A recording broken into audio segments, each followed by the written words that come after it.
भाई ये बोल रहा है सर कॉल बाय करते हैं तो अपने को सिर्फ 20-30 हज़ार रुपये चाहिए एक ऑप्शन बाय करने के लिए।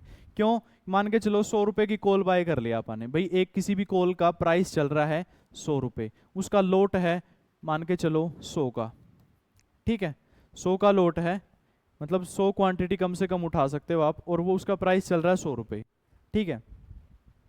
तो अमाउंट कितना हुआ? 100 इंटू 100 10,000 हुआ, ठीक है। अब ये 10,000, अब अपन ने ये बाय कर ली, अब ये 100 रुपये का प्राइस, इसमें रिस्क कितना है अपना? मैक्सिमम 100 रुपये का है, मैक्सिमम कितना नीचे आ सकती है ये? 0 हो सकती है, ठीक है। तो एक्सचेंज क्या करती है भाई, ये 0 होगी ना तो 10,000 रुपये हमें दे दो, 0 होगी तो हम आपसे कुछ नहीं लेंगे। हाँ, और जितना ऊपर गई, ये ऊपर चली गई 1,000 पे चली गई, तो आपको हम 1,00,000 रुपये दे देंगे, वो आपका प्रॉफिट है, सही है। तो आपसे कितना लिया ऑप्शन जब बाय कर रहे हो, तो आपसे कितना लिया? जितना उसका प्रीमियम है। अब यहीं पे ये तो आपने तो ये बाय कर ली, अब आपने बाय करी है तो किसी ने सेल भी करी है, ये तो है ही नहीं कि सिर्फ बाय बाय हो गया सेल ऑटोमेटिक, ये मैंने पेन बाय कर लिया भाई, मैं किसी ने बेचा है तभी तो मैं बाय करके लेके आया हूं इसको, तो मतलब किसी ने सेल भी करी है। अब ये सेल किसने करी है, अब वो देख लेते हैं। उस बंदे ने क्या किया है, 100 रुपए की चीज क्या कर दी, 100 रुपए के प्राइस में क्या कर दिया, सेल कर दिया, ठीक है। और क्वांटिटी कितनी थी? 100 थी। तो अब सेल किया है, तो आप कोई चीज बेच, मैं ये पेन बेचूंगा तो मेरे को पैसे मिलेंगे या मैंने पे करने हैं? पेन के पैसे मिलेंगे अगर मैं ये पेन बेचूंगा। तो इस बंदे ने जो 10,000 रुपये पे किए हैं, वो किसको पे किए हैं? वो 10,000 रुपये क्या हुआ, वो प्रीमियम इसके पास आ गया, इसके पास से चला गया, सही है। अभी तक सब कुछ सही था, ठीक है। ये तो थी इनकी बाय और सेल की बात। अब जो बीच में जो बंदा था ना इनके, एक्सचेंज जो एनएससी या बीएससी थी, वो बोलती है यार मतलब अगर बाई चांस ये सही में 100 वाली चीज 1,000 की होगी तो ये बायर तो नहीं छोड़ेगा, पैसे अपने नहीं छोड़ेगा, लेकिन इसने अभी तक कुछ दिया ही नहीं है, इसने तो 10,000 रुपये मिले और है सेल किया है, इसने तो दिया है, इसने तो मिले हैं 10,000 रुपये। तो एक्सचेंज ने क्या किया, बोले यार ये 100 वाली चीज अगर बहुत ज्यादा ऊपर चली गई ना तो ये तो एक्सचेंज को पे करने पड़ेंगे। तो एक्सचेंज ने क्या किया, बोले यार इसके ऊपर 2,00,000 रुपये मार्जिन दे भाई, भाई ये 100 वाली चीज है, देखो नीचे आएगी 0 हो जाएगी ये, तो आपके 10,000 रुपये आपको मिल चुके हैं अगर ये 0 होगी तो। अगर ये बाई चांस ऊपर चली गई, ऊपर चली जा सकती है, मार्केट ऊपर खींच गई तो ये ऑटोमेटिक ऊपर भाग जाएगी कॉल की वैल्यू। तो एक्सचेंज बोली सेलर को कि भाई तू 2,00,000 रुपये जमा करवा दे, ठीक है। अगर एक्सपायरी तक ये 0 होगी तो वो 2,00,000 रुपये तेरे वापस मिल जाएंगे। अगर बाई चांस ऊपर चली गई, जितना ऊपर गई है उस 2,00,000 में से काट के बायर को दे देंगे और बाकी तेरे तू वापस ले लियो। तो इस करके ऑप्शन सेलिंग में क्या है, रिस्क अनलिमिटेड है, ये 100 रुपए की चीज ऊपर कितना भी जा सकती है, 1,000 1,00,000 हो सकती है। तो यहां पे रिस्क क्या है, अनलिमिटेड है। रिस्क जो है ऑप्शन सेलर में क्या है, रिस्क अनलिमिटेड है, और यहां पे प्रॉफिट अनलिमिटेड है, ऊपर कितना भी जा सकती है बायर के पास में। यहां पे लॉस क्या है, लिमिटेड है, और यहां पे लॉस प्रॉफिट क्या है, यहां पे प्रॉफिट लिमिटेड है, कि भाई मैक्सिमम नीचे कितना गिर सकती है, तो 100 रुपये मैक्सिमम प्रॉफिट हो सकता है। लॉस कितना ऊपर जा सकता है, आपने 100 रुपये की चीज सेल कर दी, मार्केट ऊपर चलना स्टार्ट होगी, वो कितना ऊपर जा सकती है अपने को नहीं पता है, नीचे का पता है, धरती से नीचे कुछ नहीं है। माइनस में तो कभी माइनस में देखिए आपने ऑप्शन 0 से नीचे नहीं जाएगा। तो ऑप्शन सेलर से मार्जिन ज्यादा क्यों लेती है एक्सचेंज, पता चला? यस और नो?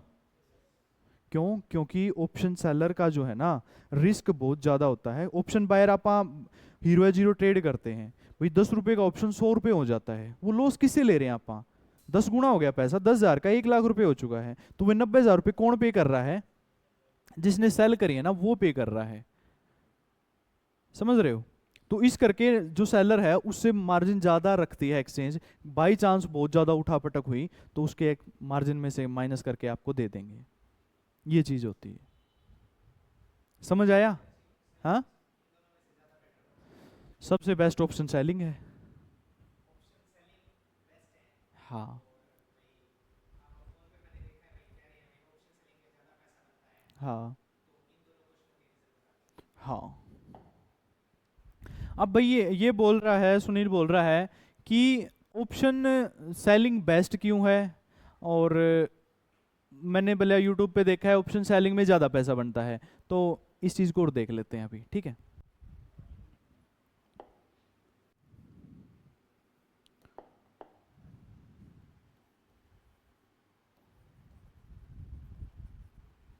कॉल बायर,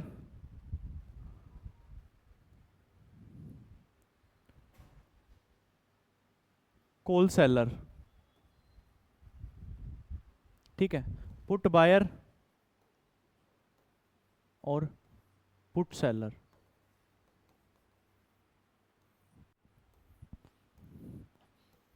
और ये अपनी मार्केट, ठीक है।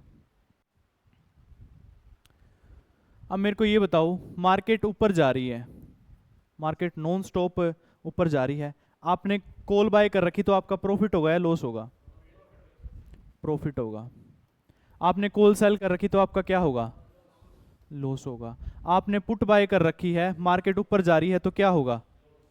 लॉस होगा। आपने पुट सेल कर रखी है, मार्केट ऊपर जा रही है तो क्या होगा? प्रॉफिट होगा। मार्केट में तीन ही सिचुएशन है, या तो मार्केट ऊपर जाएगा, या मार्केट नीचे जाएगा, या मार्केट साइडवेज रहेगा। 60 टू 70% मार्केट साइडवेज रहती है। अब आगे मार्केट है साइडवेज, ठीक है। कॉल बायर को क्या होगा? नुकसान होगा। क्यों होगा?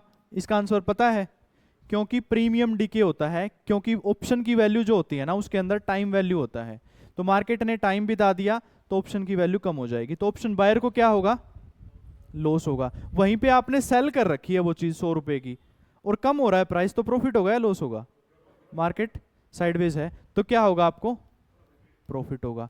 पुट आपने बाय कर रखी है, मार्केट साइडवेज होगी, क्या होगा? प्रॉफिट या लॉस? मार्केट साइडवेज हो रही है, आपने पुट बाय कर रखी है, ना ऊपर जा रही ना नीचे जा रही, तो पुट की वैल्यू भी तो कम होगी, तो उसमें भी प्रीमियम कम होगा, उसमें भी टाइम वैल्यू है तो उसकी भी टाइम वैल्यू कम होगी, तो पुट बायर को भी क्या होगा? लॉस होगा। और मार्केट जा रही है साइडवेज, तो पुट सेल जिसने करी है उसको क्या होगा? प्रॉफिट, क्योंकि उसको टाइम वैल्यू मिल रहा है, ठीक है। अभी तक दोनों क्या है? इक्वल चल रहे हैं। पुट बायर हर जगह लॉस में ही है क्या? अच्छा चलो इसको भी इक्वल करेंगे। अब मार्केट जा रही है नीचे, अब मार्केट क्या है? मार्केट जा रही है नीचे, तो कॉल बायर को क्या होगा? आपने कॉल बाय करी और आपके बाय करते ही मार्केट क्या हुआ? नीचे जा रही है, ठीक है। अब कॉल जिसने सेल करी है, मार्केट जा रही है नीचे, प्रॉफिट होगा, क्योंकि आप तो यही चाह रहे थे कि मार्केट नीचे गिरे, मेरे ऑप्शन की वैल्यू खत्म हो, जीरो हो, तभी तो मैं नीचे बाय कर पाऊंगा। तो इसको क्या हो रहा है? नीचे जा रही है तो भी प्रॉफिट हो रहा है। अब पुट बाय जिसने करी है, इसको क्या हो रहा है? पुट बाय इसने बाय करी और मार्केट नीचे गिरने स्टार्ट हो गई, तो पुट का प्रॉफिट, पुट बढ़ेगी ऊपर, ठीक है। मार्केट नीचे जा रही है, पुट सेलर को क्या होगा? नुकसान होगा, ठीक है। तो अब यहां पे है ना, कॉल बायर को सिर्फ और सिर्फ कब प्रॉफिट होगा? तीन प्रोबेबिलिटी बनाई आपा ने, 33% प्रोबेबिलिटी बनाई, ठीक है, ये और ये, ठीक है। अब इनमें से तीनों सिचुएशन में से सिर्फ कॉल बायर की प्रोबेबिलिटी क्या है? सिर्फ सही होने की प्रोबेबिलिटी है 33% की। कितनी प्रोबेबिलिटी है? सिर्फ 33% की। यहीं पे आपने कॉल सेल कर रखी है, आपको नुकसान कब होगा? सिर्फ जब मार्केट ऊपर जाएगी ना, तब आपको नुकसान होगा। अगर मार्केट साइडवेज रहेगी तो भी प्रॉफिट होगा, और मार्केट नीचे जाएगी तो भी प्रॉफिट होगा।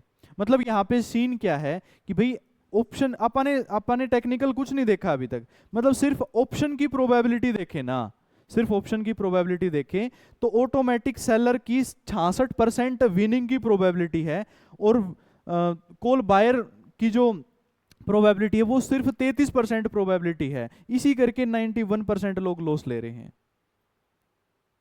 अब वो जो पैसा जो जिन लोगों का प्रीमियम कम हो रहा है, जिसने सेल कर रही है उसके पास जा रहा है, और जिसने बाय किया है 90% लोग बाय करते हैं। सेल में ज्यादा कैपिटल चाहिए, 20, 30, 50 हजार लाख वाले यहां पे घिसते हैं। तो ये प्रोबेबिलिटी है, 66% प्रोबेबिलिटी है ऑप्शन बायर लॉस में जाएगा। आपका सेटअप कितना ही हाई प्रोबेबिलिटी हो, अगर उसमें आप फंस गए तो सिर्फ और सिर्फ ऑप्शन बाय तब करना है जब हमें हाई मोमेंटम दिख रहा हो। मोमेंटम कब दिखेगा? जब आप ट्रैप हो रहे हो। जो भी ट्रैप वाले पैटर्न है ना, जितने भी ट्रैप वाले पैटर्न है वो सारे के सारे हाई प्रोबेबिलिटी हैं। तो सिर्फ हाई प्रोबेबिलिटी में क्यों इतना जोर लगा रहा था यार, high probability high probability high probability. तो ऑप्शन बायर को है ना पैसा निकालना, मतलब सिर्फ उसकी 33% प्रोबेबिलिटी है। तो सिर्फ उसको कब, जब उसके ट्रेंड में मार्केट चली गई ना, सिर्फ बायर को कब प्रॉफिट हो रहा है, जब मार्केट कॉल बायर को जब ऊपर जा रही है और पुट बायर को जब नीचे जा रही है। सिर्फ दो सिचुएशन में प्रॉफिट हो रहा है, नहीं तो 66% प्रोबेबिलिटी है ऑप्शन बायर नेगेटिव में रहेगा। तो ऑप्शन बाइंग सिर्फ और सिर्फ तब करो जब आप क्या कर रहे हो, जब आपको लग रहा हो मोमेंटम दिखे मार्केट में, एक ट्रेंडिंग डे रह सकता है या ट्रेंड आ सकता है, सिर्फ तब ऑप्शन बाय करना है। ठीक है। ऑप्शन सेल आपको है ना, जब भी आप ऑप्शन सेल करोगे आपका पैसा बनेगा ही बनेगा, क्योंकि ऑप्शन की प्रोबेबिलिटी बोल रही है 66%, वहीं पे आपका सेटअप भी तो कुछ 50-60% बोलेगा कि नहीं। तो यहाँ पे मार्केट साइडवेज रहेगी तो भी आपको प्रॉफिट होना है, मार्केट नीचे चली गई तो भी आपको प्रॉफिट होना है। सेम ऑप्शन बायर यहाँ पे भी 66% प्रोबेबिलिटी लॉस होने की है, सिर्फ 33% प्रोबेबिलिटी है। यहाँ पे वही 66% प्रोबेबिलिटी है पॉजिटिव आने की, और सिर्फ 33%। इसका आंसर मिला? यस और नो? और बताओ।